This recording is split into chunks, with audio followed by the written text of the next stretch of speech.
I know you were only 14 when you played Rudy, and I know, that you guys didn't realize that the film had quite the following that it does, and especially because, the film didn't do so great initially. I mean, I'm still thinking, just your character and this or that. I'm thinking you got more ass than a toilet seat, even at 14. 14, maybe a little later. But, some Kids Incorporated, maybe, getting out and meeting all the little fans and stuff, and we used to play out live or something, or, do a personal appearance somewhere.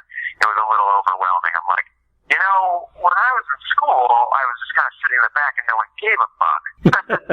Now I'm on TV and you're dropping panties. So, what is happening here? Yes. Did I just become that much cooler? What the fuck? It was just a fucking snap overnight. I was a total dork in school. No, I mean, I was kind of cool, but no, total dork. And then, yeah. I mean, who wouldn't want to do this? This is a dream come true. I went through the same thing with the musician thing, man. I mean, I couldn't get laid with a fistful of 50s in a fucking whorehouse, but all of a sudden, it's he plays guitar, he's got long hair, he must be cool. I wasn't, but they didn't know that. They drop right to their knees. And, pick up this guitar really quick. I just played 3 chords. You're already, whatever. I'm not going to get dirty, but Well, I mean, I heard this quote, and I forget who the actress was, but she said something to the effect, she played this sexy character or whatever, and said that basically you would only get people that your character would get. So, I mean, was there a parade of reform school girls or something for you, or do you even find that statement to be true? Yeah, well, I guess at the convention there's a lot of tattooed, badass chicks, goth chicks. They're my favorite. They're your favorite goth chicks? Yeah, no. The love of my elementary school years was this cute little blonde goth girl. Oh my god. Just wearing super long Cure t-shirts and super caked on black eyeliner and mascara and just scowling through the hallways. Oh my god. I would have done anything for her. She was so anytime I see someone that remotely resembles that, I'm like, oh my god, my childhood. So, and there's a lot of those that come up, and say hi when we're at these conventions, and some of them even have my fucking face tattooed on their arm. Oh wow. So I'm like, okay, well, and then, their boyfriend's next to me going, isn't that cool? I'm like, so you're looking at my face while you're fucking your wife? Okay.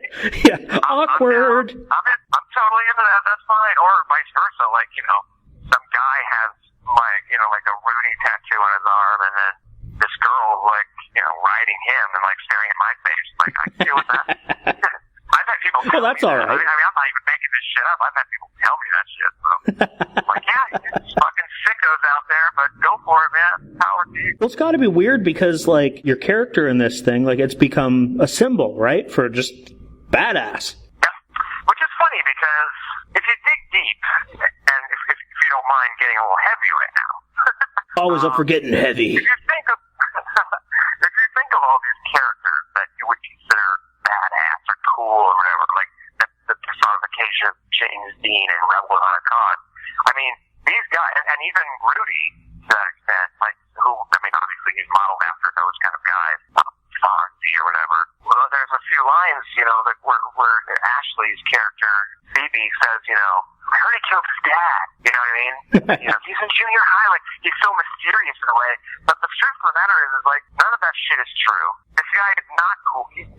The clothes look cool. The boy is not. James Dean's character wasn't cool in Rebel Without a Cause. He was a loner. He was fat. He hated his family. He hated everything. He was a freak. And he was misunderstood. Not cool at all. Zero cool. What makes people cool? Fonzie, didn't have parents, so he logged on to this family, and, he thought of Mr. and Mrs. Cunningham as his parents, because he didn't have parents, But it's all, surface personification. I always tell people, take the clothes off of Rudy, take the leather jacket away, take the fucking cigarettes out of his mouth, put the fucking Ray-Bans away, put a fucking pair of nerdy glasses on him, and a polo shirt.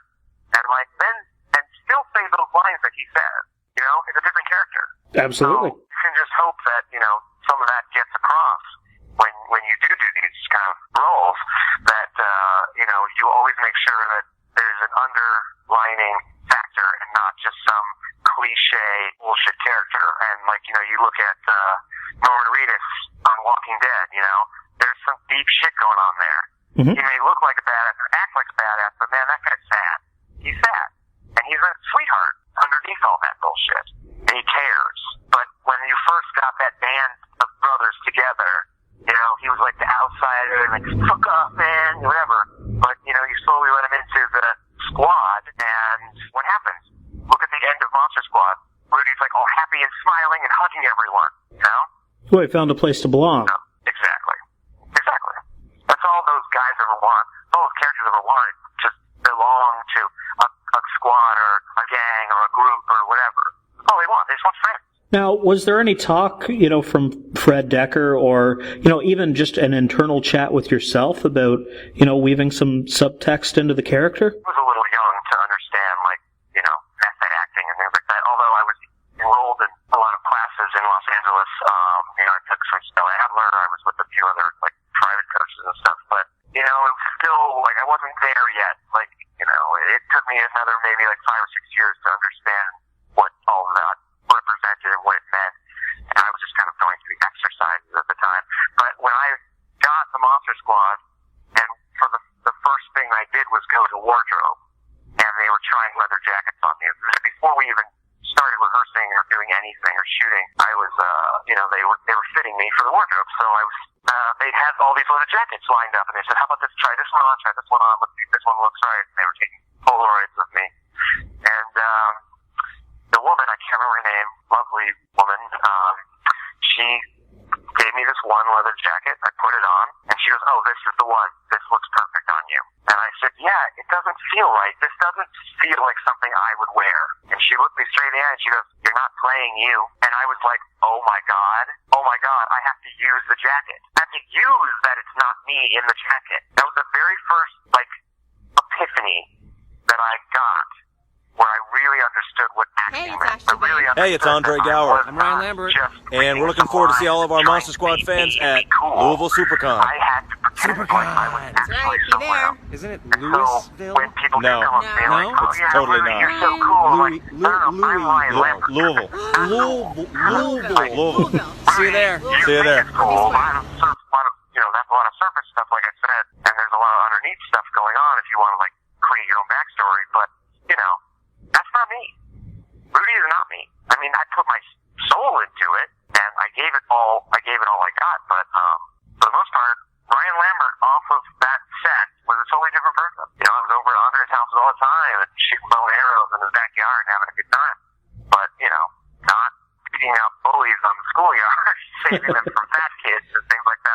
That's not what Ryan Lambert did. So in that regard, that was my first lesson into the way of acting. Well, it goes to show, the whole projection thing again, right? People just, they take away what they take away from it and, often, project things that aren't there. Yep. A lot of people do that. It's an interesting relationship that people have with characters on TV shows and how they perceive them in their normal lives. It's hard for people sometimes to separate that. They kind of take to heart that someone is an asshole on a TV show, so they're an asshole. Jeffrey D. Morgan, I mean, what he goes through on a daily basis. Fucking asshole, you killed fucking Glenn. It's like, no, I did not kill Glenn. I went home after I pretended to kill Glenn and had dinner with my wife, and we watched a lovely film, and I went to bed, and then I got back to work the next day, and then they put a leather jacket, makeup, and gave me a bat that was covered in barbed wire, and I started killing more people for pretend. I'm not Negan. You know what I mean? People have a really hard time differentiating those two things. They can't get out of it. The other side of that is there's something to be said for that. He's so good at that character, or so-and-so is so good at, becoming that person. Harrison Ford is Han Solo or Indiana Jones or Decker or something. You can't picture him, eating soup in Montana. You know what I mean? He's fucking swinging from a whip instead of Venezuela or something. You know, so, I don't know. I just totally had that image of like Harrison Ford sitting there like, this is some really good soup. This is some really good soup. Really smug. Yeah, super smug. He's like, yeah, soup, whatever, fuck soup. Yeah. Don't even like soup. You know who does the best imitation of Harrison Ford ever? Who's that? Mark Hamill. Oh, yeah? Yeah. I think you can probably find it online. He did it on Nerdist on Chris Hardwick's podcast. He did a little Harrison on Oh, I can see that being awesome. Mark's great with the voices, like the Joker and all that. Oh, it's so perfect. It's uncanny. It's like, holy shit, you really got it down. I remember I was complaining to Harrison that my hair didn't match from the last scene and it was bad for continuity, and Harrison's comment was, "Hey, kid, if the audience is looking at your hair, we're all in big trouble." I can do like my own version of like an Irishman or something, or like an Englishman or whatever. But I can't imitate someone else's bullshit, you know. And I've tried, trust me. I've tried. And it's not my forte. I can't do it. I suck. Well, but it was the same thing with music for you, right? Like you said, you just weren't good at trying to be someone else. I found myself very much the same way. I couldn't, I had to write my own solos to, cover songs or whatever because I just didn't play that way. I'm not them. It was weird because a lot of people always ask me like, "Oh, you're a musician. So whose songs do you do?" I'm like, "What do you mean?" And they're like, "Well, like when you're playing out, like what covers do you do?" I'm like, "I don't." They're like, "You don't play cover songs?" I'm like, "No, I'm a musician. Like I'm in a band." Like, "Yeah, but like, your band, like wedding band?" Or like, "No. Have you ever seen like a band that you like?" Like, I'm like that. Like, I'm trying to actually make it as a musician in a rock band that is going to be original. You know what I mean? Like, you could ask anybody, "Who's your favorite band?" And they're like, "I don't know, Aerosmith." Like, yeah, like that.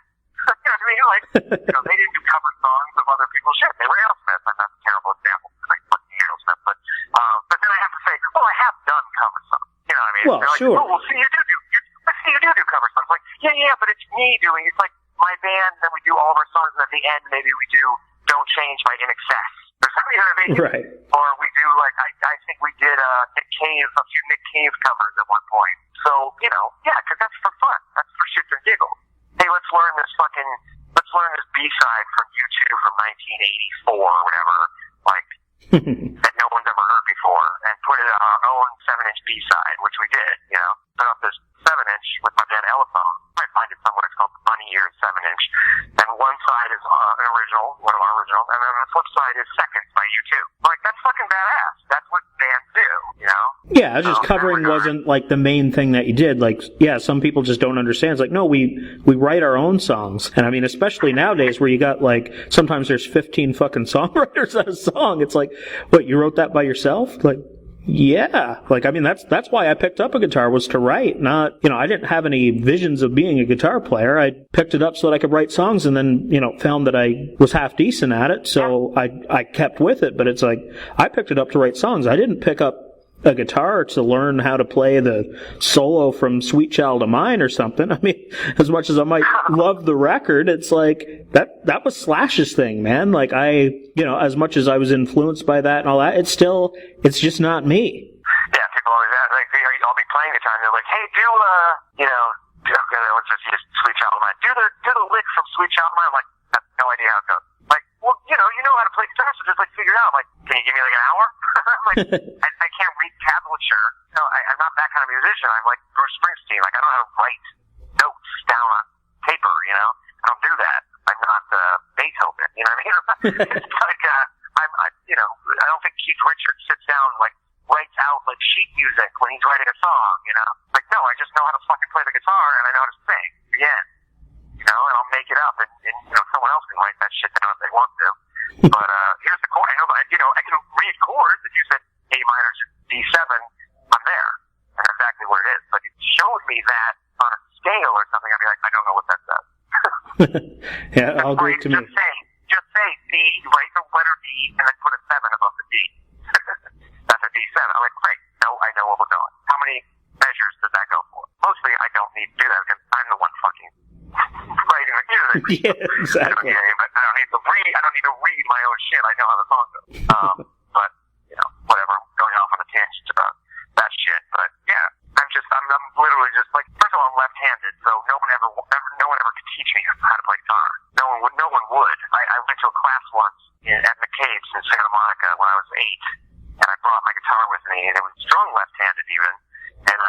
left-handed, and I looked around the class, and everybody was holding their guitar the other way. And the teacher goes, no, it goes the other way. And I said, no, that doesn't feel right. And he goes, like, you're left-handed, huh? And I said, yeah. And he said, I can't teach you, get out. I was 8.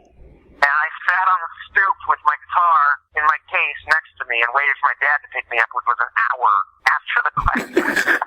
So I just sat there, and he's like, how was it? I'm like, how was what?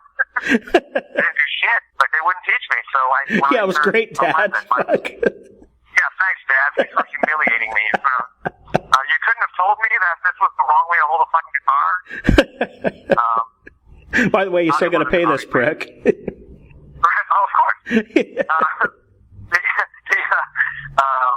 Obviously, it wasn't until, like, a few, years later that I realized, fucking Jimi Hendrix, and then, obviously, years later, Kurt Cobain and Paul McCartney was left-handed, fuck everyone. Left-handed people fucking kick ass at playing guitar. But, except me, I can only do, I don't wail like those people do. But yeah, my mom went out and bought me what was called the Beatles Bible. It was sheet music, but it did have the chord structures. So it had the boxes where it tells you where to put your fingers. I knew all the Beatles songs because my dad is an aficionado of 50s and 60s rock and soul music. He knows that. He'll tell you who played tambourine on an Animals record that you never heard of. So I knew all these songs just rolling around in my dad's, convertible Jets Healy, listening to 8-track tapes of Linda Ronstadt and the Beatles. I knew all this shit.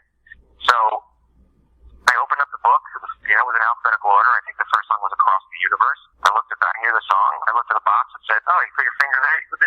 If you put your finger here, if you're right-handed, then it must go on this other side of your left hand. And that's what I did. That's how I learned to play guitar.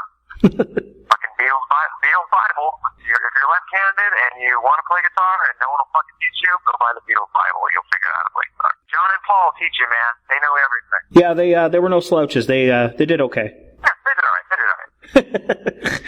Call me kooky, call me crazy.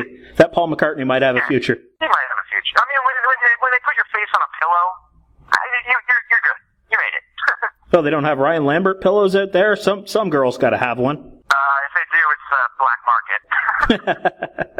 Well, there you go. There's the next thing for merch for the conventions. Ryan Lambert pillows, little Rudy pillows for the hot goth gals. I'm working on Rudy panties, so we'll see where that goes. There you go. Rudy, eat. Rudy, I'm not gonna say eat up. Awesome. Thanks so much, man. It's really been a blast talking to you, and yeah, I'd love to do it again sometime. Yeah, man, just email me. Let me know when you want to do this again. I'm down. Outstanding. All right, man. Well, it's been a pleasure.